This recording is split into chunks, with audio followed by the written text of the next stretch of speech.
Every morning, he started his route at the same time, picked up passengers at the same stops, greeted them with the same friendly hellos. Carlos's Bus 47 was downtown's most reliable transportation. Always on time, clean vehicle, safe driving. Until that afternoon, when an armed bank robber jumped on his bus and took passengers hostage. And everyone learned that Carlos didn't just know how to use a steering wheel, but how to handle much more critical situations as well. Every story you're about to hear was earned, not given. Welcome to Earned Stories. Tell us in the comments which city you're watching from, and if you believe stories of invisible protectors like Carlos deserve to be told, don't forget to subscribe. Carlos Mendez was 44 years old and had been a bus driver for Phoenix Metro Transit for 12 years. Route 47, from downtown to suburban areas, the daily lifeline for morning and afternoon commuters. Blue uniform, always pressed, name tag in perfect position, professional demeanor. Every morning, he started at 5:30 at the depot. Vehicle inspection, safety check, route planning. At 6, the first stop, Central Station, always 15 minutes early. Coffee thermos beside him,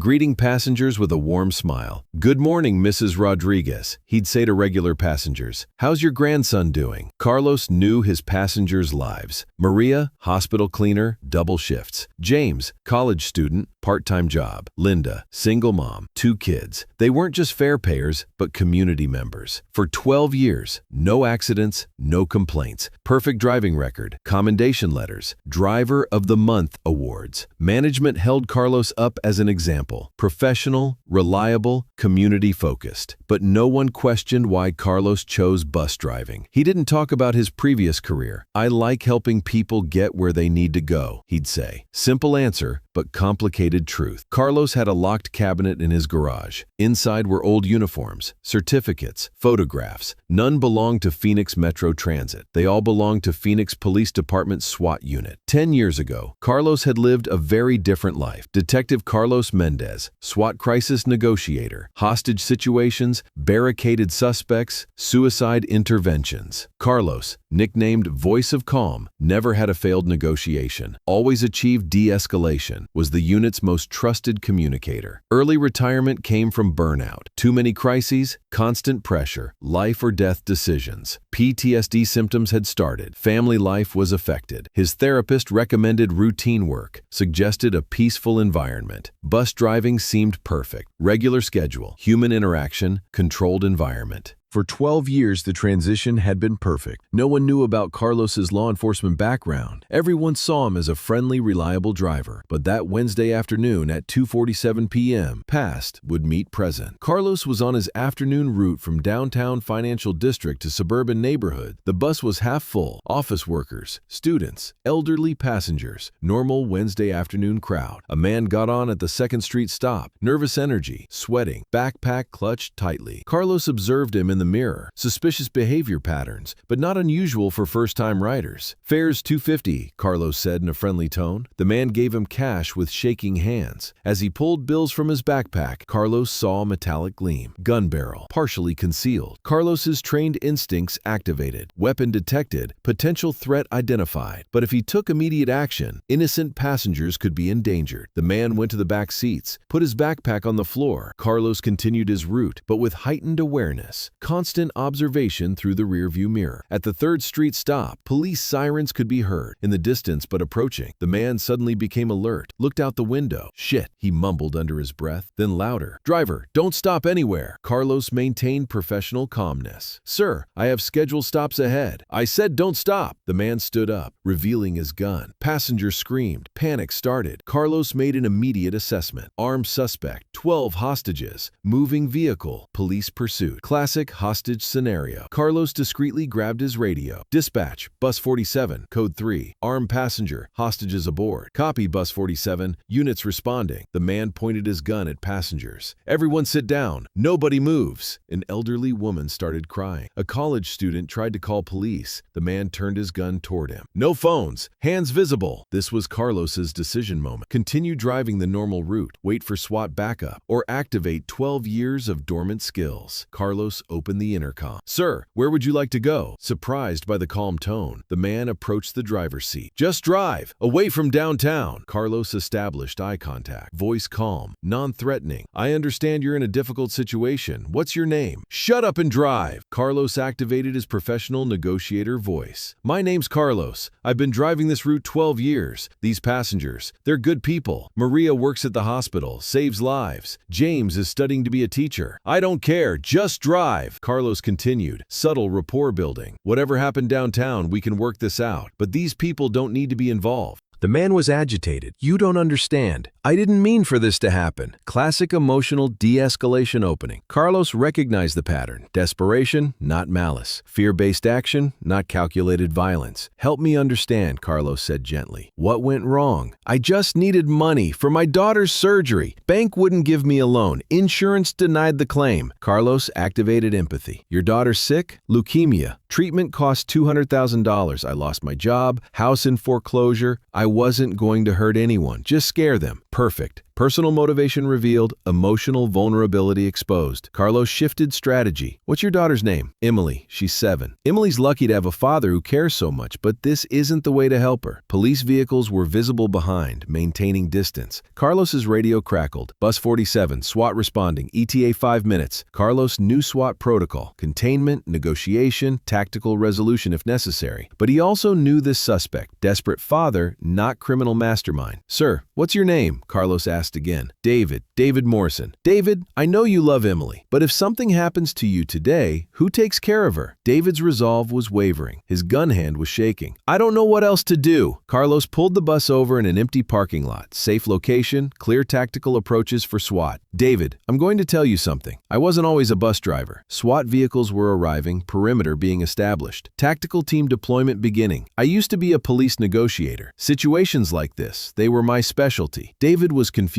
"You're a cop?" "Was. Retired. But I know how this ends, David, and I know there's a better way." Carlos turned around, faced David directly. "SWAT's outside now. They're good people, but their job is to end this situation. You still have choices. They'll arrest me. Yes, but Emily will still have her father. You'll have a chance to make this right." David looked at the passengers, terrified but humanized by Carlos's words. Not just hostages, but people with families, stories, dreams. "I don't want to hurt anyone. I know. And you don't have to." Carlos's radio crackled. "Bus 47, this is SWAT Commander Torres. Identify yourself." Carlos responded. "This is retired Detective Carlos Mendez, badge 4739. I have verbal contact with subject. Request permission to continue negotiation." Long pause, then, "Carlos? Holy shit, it's Joe Torres. Permission granted. What's your assessment?" Desperate father, not hardened criminal. Daughter has cancer. Financial desperation. Recommend non-tactical resolution. David heard everything. Tears in his eyes. "Your friend?" "Former partner. He's good people, like you." Carlos continued. "David, here's what happens next. You put the gun down. Walk off the bus with hands visible. No sudden movements. They'll arrest you, but you'll live. Emily keeps her father. What about the surgery money? There are programs, charities, crowdfunding, legal ways. People help when they know the story." David looked at the gun, then at the passengers. Mrs. Rodriguez, the elderly woman, spoke softly. "Mijo, my grandson had cancer too. There are ways. Good people help." James, the college student. "My mom's a social worker. She knows programs." Community support was emerging. Carlos watched years of SWAT training vindicated. David slowly placed the gun on the floor, kicked it away. "Hands up, David. Walk to the front door." Carlos opened the bus door. SWAT team ready, but non-lethal posture. David exited, hands raised. Arrested without incident. Commander Torres boarded the bus. "Carlos, that was textbook. Why didn't you tell us you were out here?" Carlos smiled. "Different job, same mission. Protecting innocent people." Passengers were evacuated safely. Media arrived, but Carlos avoided cameras. The story focused on successful resolution, not his identity. The next day, Carlos reported for his normal shift. Passengers from the incident rode his route again. "Mrs. Rodriguez, Carlos, yesterday you saved our lives." "Just doing my job, Mrs. Rodriguez." "No, that was more than bus driving." James approached. "My mom found programs for David's daughter. Medical bills covered, surgery scheduled." Carlos nodded. David would serve time, but Emily would live. The community had stepped up. proved that good people exist. That evening, Carlos looked at his badge in the garage. For 12 years, he'd tried to retire that identity, but he realized he had never actually retired. He had just changed vehicles. Before he resolved crises in a police car, now he served the community in a city bus. Both were protection services. Both mattered. Both were Carlos Mendez. At Phoenix Metro Transit, there's no longer just a bus driver. There's a crisis resolver, someone who provides both safe transportation and handles emergency situations.